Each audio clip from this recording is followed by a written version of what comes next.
All right. So what's the name of your band? The Dandelyons. And how do you spell that? Dandelyons. Why that spelling? Because there is a band in Australia who had a big hit in the 90s for some movie, and like when you Google the proper spelling of the Dandelions for rock and roll groups, they always pop up. And if we're going to release a record, etc., that might be a weird copyright infringement. Cool. Mm-hmm. So who are the members of the band? Well, there's me on drums, and Lance is the front man. Lance who? Lance Dinauer, Dinauer. Mm-hmm. And he is a singer, songwriter, and lead guitar player. All right. Who else? Then his brother Maury Dinauer, Mori, and he is the bass player and brother. And then we have Brent Dielmo on second guitar and backups, rhythm guitar, I guess you could say. All right. And when did this band start? Oh God, John Huey's here first. The band started in 2005, I believe, and that's when Lance first decided to start the band. He has been in Portland band since he moved here in like 2002 or 2001, and so he was a bass player in all those bands, or most of those bands, and they saw various heights of success, but throughout that he wanted to start something more in his vision of what music he liked and whatnot, so he started the Dandelions, and it's gone through a lot of different reincarnations since it began. Okay. And I'm the most recent addition. All right. When did you start? I started last May. I guess this May. Shit. In May. I started in May. No, it would be last 2012? May. Yeah, May of 2012. I was freshly quitting this band Kaleidoskull that I was in at the time. It was a huge mess, and he was losing his old drummer, and so even though we were in a relationship and whatnot, we decided, which usually doesn't go hand in hand, or it shouldn't, because there's so much complicated business that can go on there. We said, fuck it, let's try it out, and it's just been getting better and better ever since. Okay. What kind of music do you play? I would classify it as 60s, 70s rock and roll, pop, sensible music. It's like, it's not super edgy, but there's a lot of melody and attention to rhythm and structure in the songs. Mm-hmm. You could call it power pop, you could call it R&B. Trying to make hits? Sort of, yeah. We want something that's very accessible to the listener. Like songs that people can almost see where it's going and it feels familiar, yet is new and fresh and exciting. So like at a lot of our shows, sometimes people kind of like sing along in a way, even if they haven't heard the songs before, just because it's a familiar, warm rock and roll sound with attention to melody and like kind of the old school style of rock and roll. Yet it's I don't know. It's like it's familiar yet new at the same time. So Lance writes your lyrics. Yeah, right? Lance writes the lyrics, and he writes pretty much the structure of the songs, and then we all kind of iron them out together. And Brent has been putting in a few songs, but it's really Lance's band.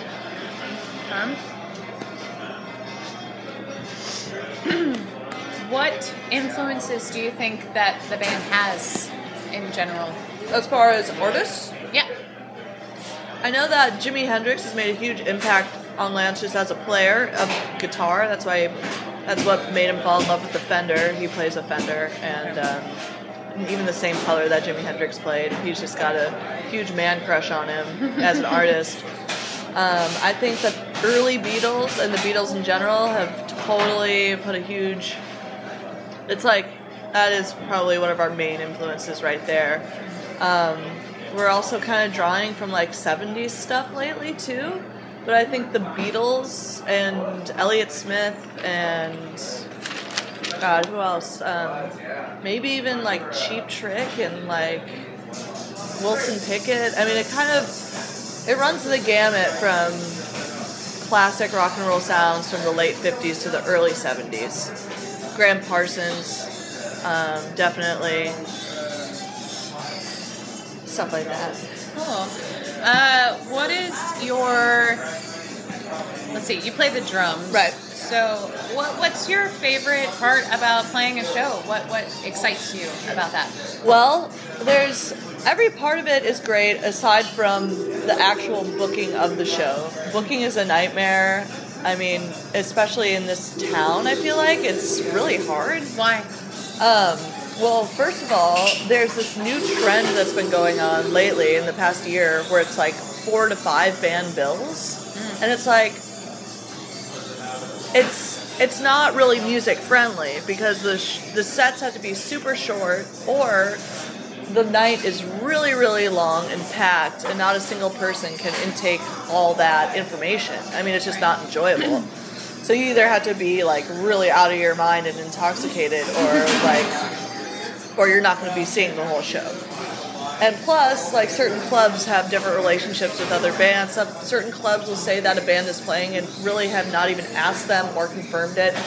It can be a big nightmare. But once it's all said and done and, like, the bill is solidified and everyone hopefully shows up and hopefully on time, which is...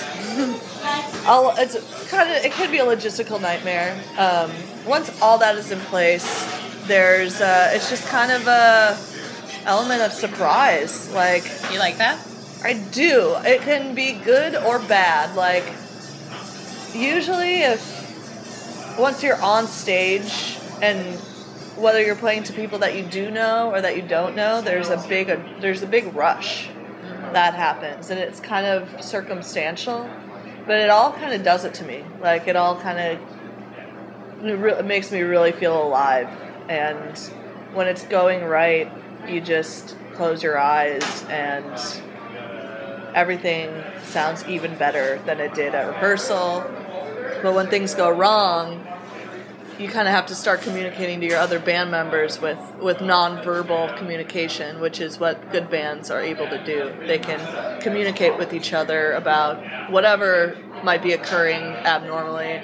And changing things. Yeah, without even with a look or a certain body language. And you feel like you guys have that? I do, and I think it's getting stronger every day that we play.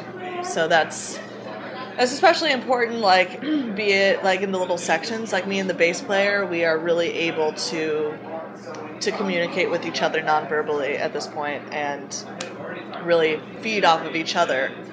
And that's a really kind of cool thing to do in front of others. I mean, it's kind of ridiculous in a way, because it's like, hey, look at me, I'm playing you songs. But at the same time, there's a give and take between the audience. And, like... Talk a little bit more about that. What do you feel when you're playing? What kind of audiences show up for you? Like, how does that work? What kind of energy? Well, sometimes I've had the experience over the past few years since I've been playing. One of my previous bands, we never really had a whole lot of people show up.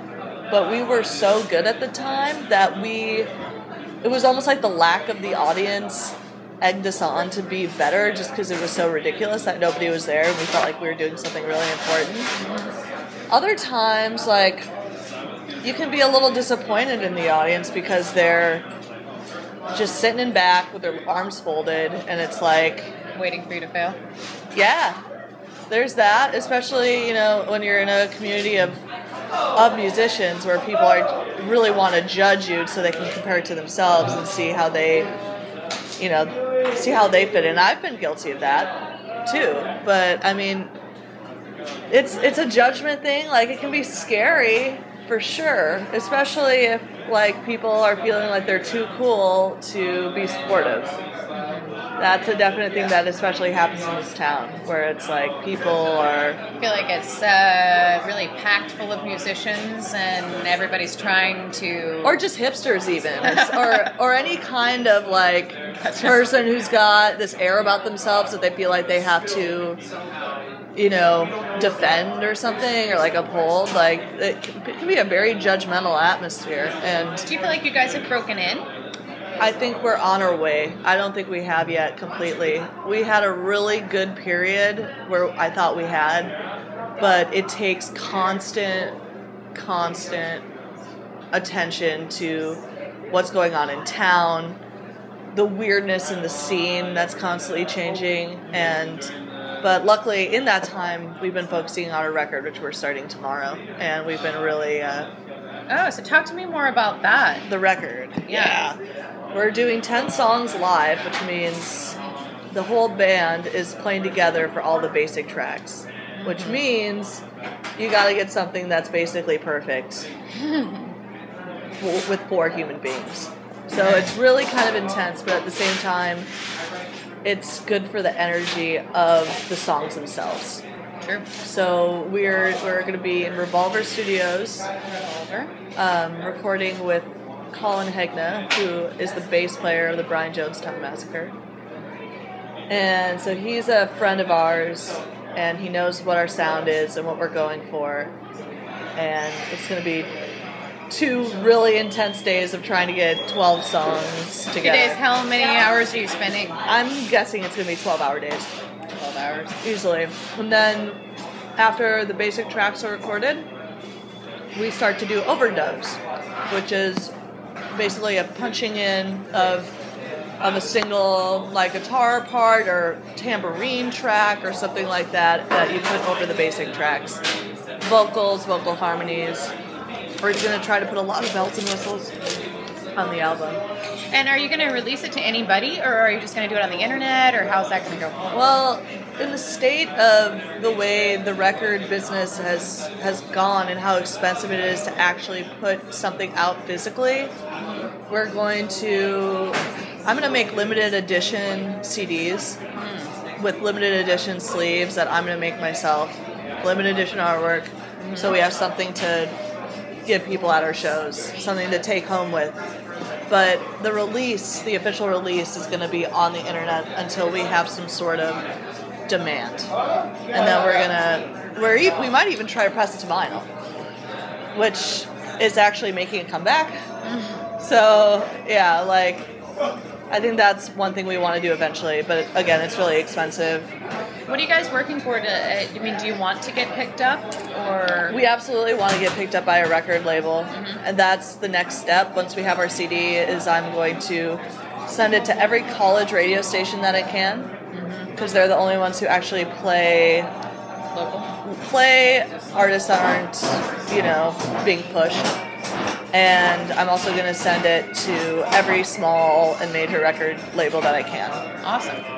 With a little write-up and maybe a picture. But I think especially with this band, the music speaks for itself more than anything else. And why do you think so? What do you think is so awesome about that music that people will grab onto that? Well, I think that Lance, as a writer and as an artist, is really unique. And throughout the years, even Colin, Colin has known Lance for a really long time. They used to share a practice space together 10 years ago. He's even said this, and I totally agree, where he has never kind of given in to what's trendy at the moment. His sound has been really true to this old school mentality and great rock and roll music writing. And his attention to singing and syncopation and rhythm and melody is so special and sincere and kind of unique in this time that I think people want it. Right now, and what was really hip for a while in this little scene for 2 years was this kind of droning A&E, quiet part, then the same part louder, right, then it goes back to quiet part. And it's really simple, and even if you're kind of stoned and it's a cool performance, the songwriting itself isn't that complex or like interesting. Do you guys try to switch it up between your different tracks? Like, do you have one sound, or do you try? Yeah, we definitely try to switch it up. Like, we have this one song that's totally like a '60s soul fucking song, like Little Richard. What's it called? It's called Tonight, and it's just like Lance being all, baby. It's like totally singing. You know that I love you. He's just totally getting his Little Richard on, like so much. And then there's this other song that we have called The Reaper that is this like dark, heavy, nasty, like total dark ripping song. Mm-hmm. Then we have other songs like Sunny, which is like totally early Beatles, lovey, happy, jangle, rock music. Like we run the gamut like from those extremes. So it's we definitely try to switch it up and keep it interesting and do real justice to like the different kinds of songs. Great. Yeah. So you are super stoked for being in this band for this amount of time. Fuck yeah. Excellent. And anything else you want to say? Not that I can think of. All right. Yeah, I think you pretty much got it all. Excellent. Thanks. Well, that was really freaking awesome. Good. I hope you got everything you need. If there's anything else you need, let me know. Okay. Cool.